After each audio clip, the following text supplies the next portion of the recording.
Welcome to Martini Time, the best time of the day for me because I get to come and share with you what I've learned today. And so it's a beautiful day in Blackstone. It always is, rain or shine. I make no arguments.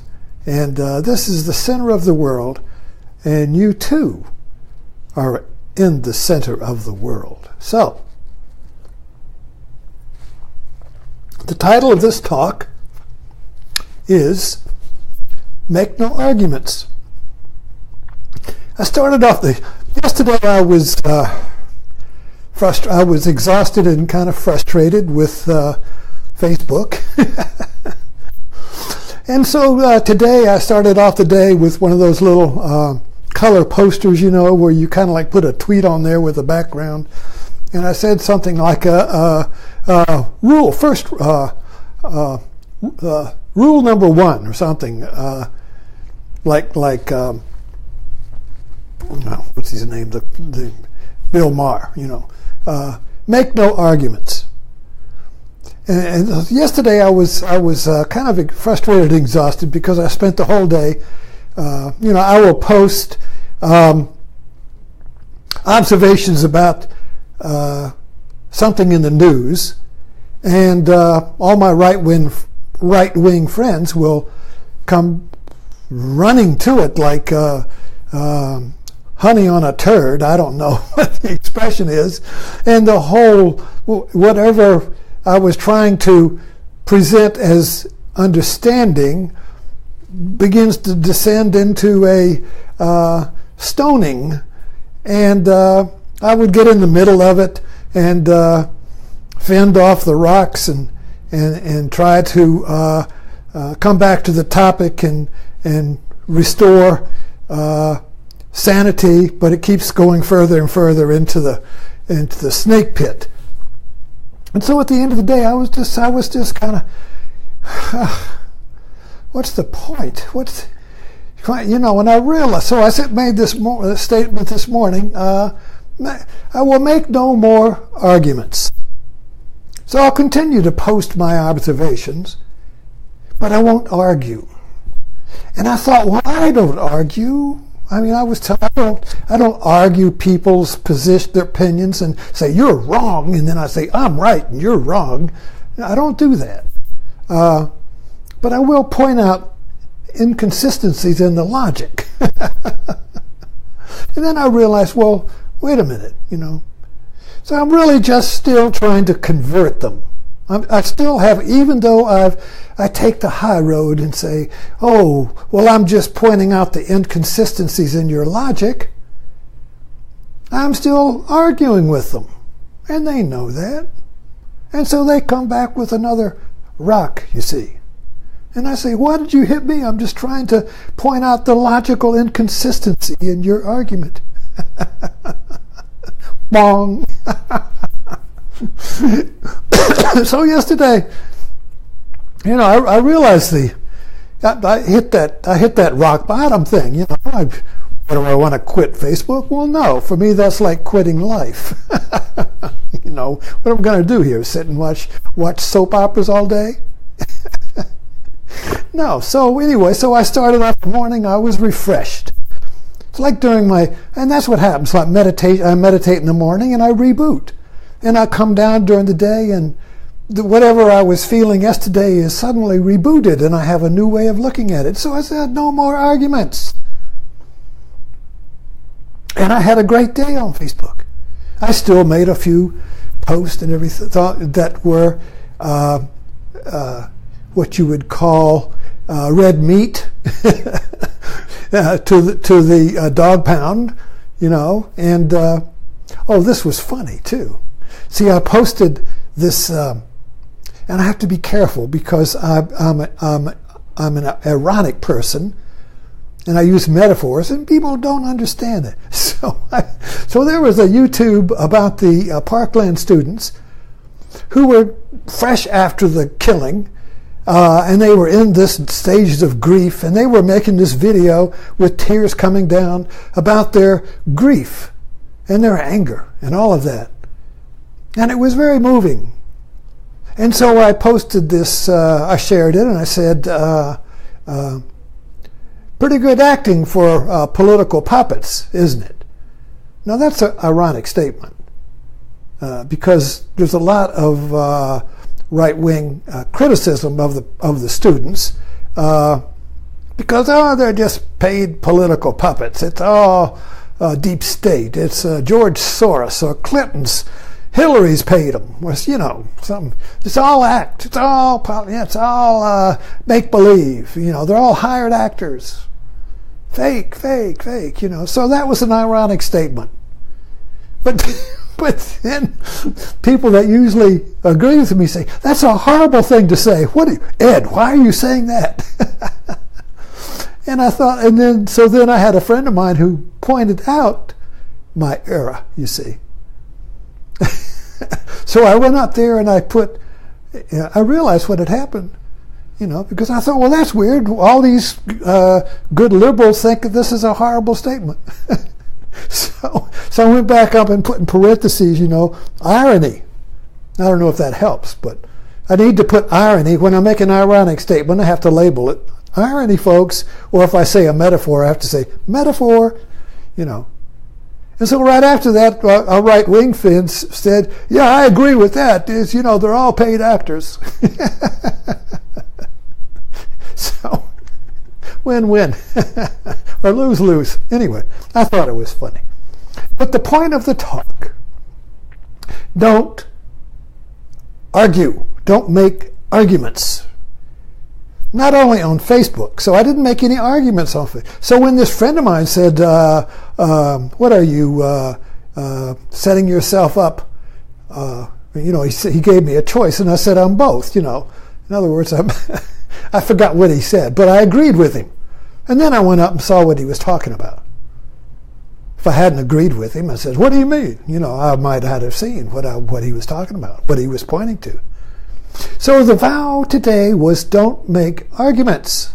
But that doesn't mean don't participate in life. It means you participate in life without having an argument with it. So all day I had a very creative day on Facebook. I had no arguments. People say, well, I don't understand what you're saying. I love that. Or I don't agree with you. I like that. Because I say, well, what exact part didn't you agree with? I would like to find out. I need help here. So that means no arguments. We want understanding. And you can't understand when you're arguing. That's a simple fact. But I carry this further. Don't argue with your life. If your wife or your husband disagrees, don't argue. But it doesn't mean saying, yes, ma'am, yes, ma'am. It means that you don't resist it. And if you don't resist, your response is going to be creative. It might be humorous.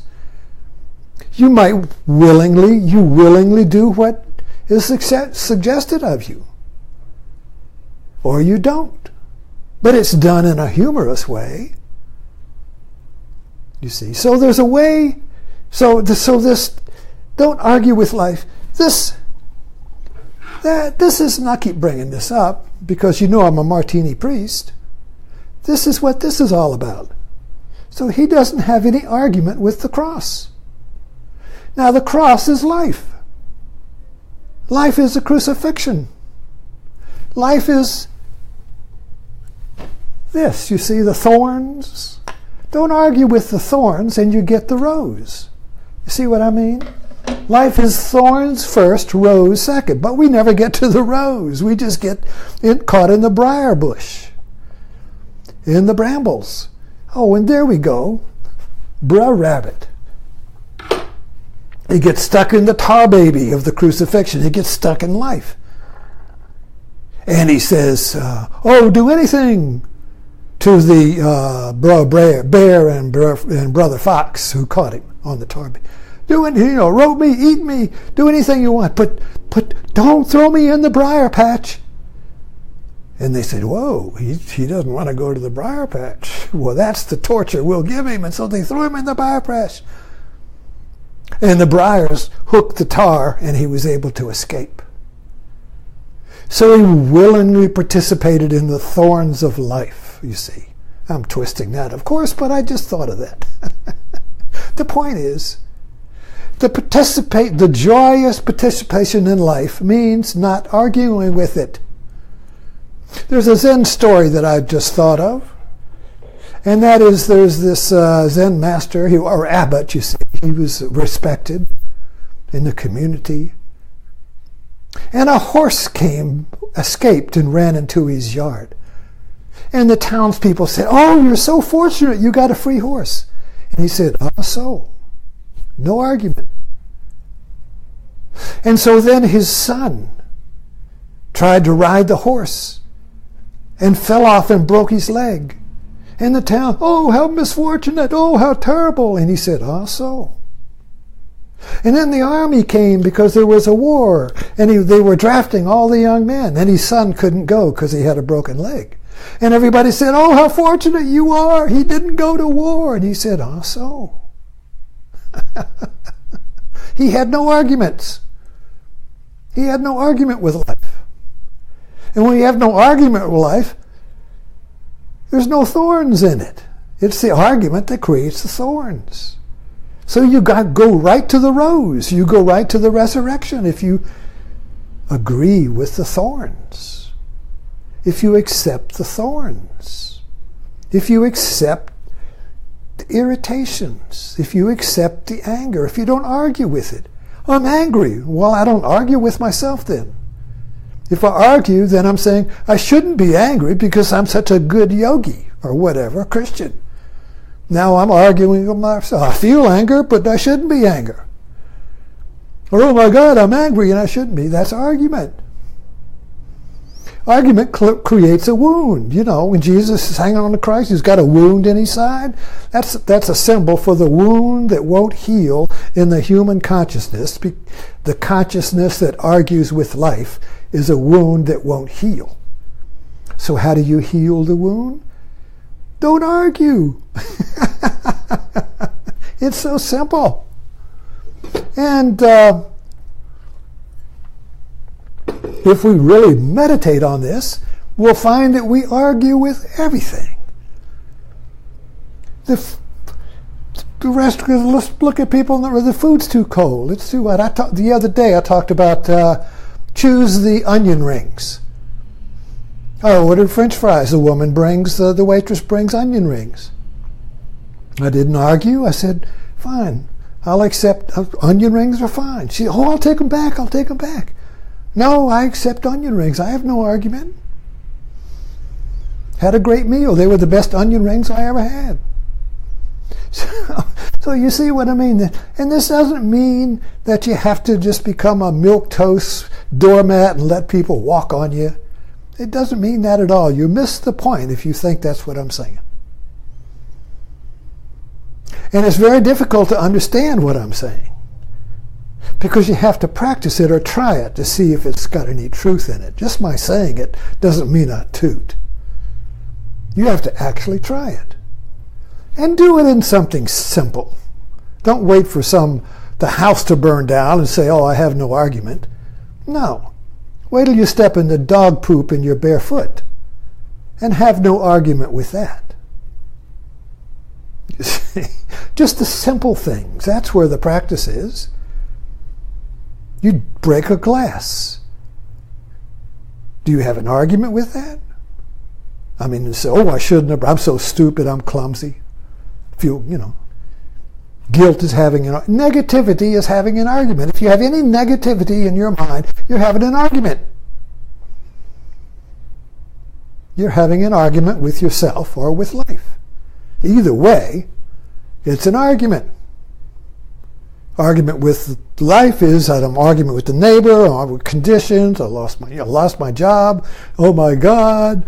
Argument, you see. Or, so, I lost my job. So, I got a better job back. So, I lost that job too. So. I got another job back. Ah, so. Ah, so. Just this, you see. No argument. No argument. Thanks for dropping in. No argument.